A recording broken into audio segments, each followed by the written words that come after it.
Guys, எப்படி கருவேப்பிலை பொடி வீட்டிலே செய்யுதுன்னு பார்க்க போகிறோம். ஓகே வாங்க காய்ஸ் பண்ணலாம். இது என்னன்னா உருண்டை பருப்பு, வாயிலே வராது, இன்னும் பருப்பு மட்டும்தான்.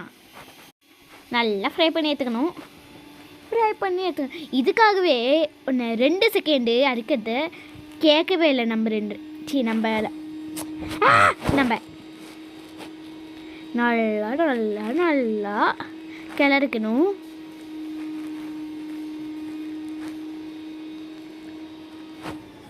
இது யார் பண்ணுறேன்னா நான் தான். ஒல்லி பிச்சு போடுறேன். அடாவுடு பிச்சு போடுறது இந்த மாதிரி வேலை தான் எங்கள் அம்மா படுத்துருக்காங்க.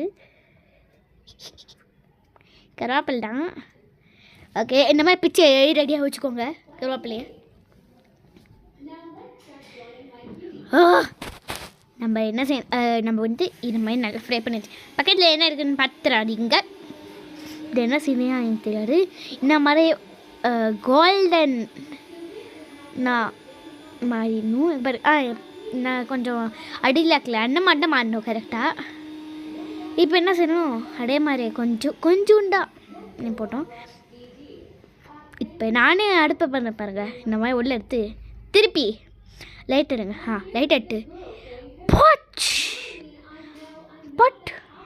பட் நானே பண்ணேங்க ஐஸ், யாருமே பண்ணல. இன்னும் இதுக்கு டால் தமிழ் தெரியல எனக்கு. இப்போ பூண்டெல்லாம் உடிச்சு வச்சுக்கோங்க, நல்லா கிண்டிக்கோங்க. இந்த மாதிரி நானும் கிண்டிட்டே. இப்போ அப்படியே ஒரு பிளேட்டில் ட்ரான்ஸ்ஃபர் பண்ணிடலாம். அவங்களுக்கு வேறு இடம் இருக்கும் என்னலாம் இப்போ தென்னோட காஞ்ச மிளகா பூண்டு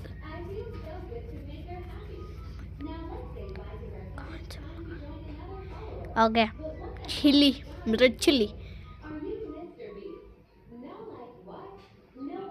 எங்கள் பத்திராடிங்க நான் இனிமேல் தான் பாருங்கள். நான் இப்போ பண்ணுறேன். இது ஏன் கை தான் பாருங்கள். நானே பண்ணுறேன். இப்போ சீரகம் கொஞ்சோண்டு போட்டுக்கலாம். பூண்டும் காஞ்ச மிளகாவை போட்டு நல்லா ஃப்ரை பண்ணி எடுத்துக்கோங்க. அது வந்து ஓகே. இப்போ லோஹிட்டில் இந்த சவுண்டே வரக்கூடாது. இப்போ எல்லாமே இருக்கட்டும். அந்தமாதிரி சவுண்டே வரக்கூடாது. அமுத்தி பாருங்கள். இப்போ உப்பு போட்டு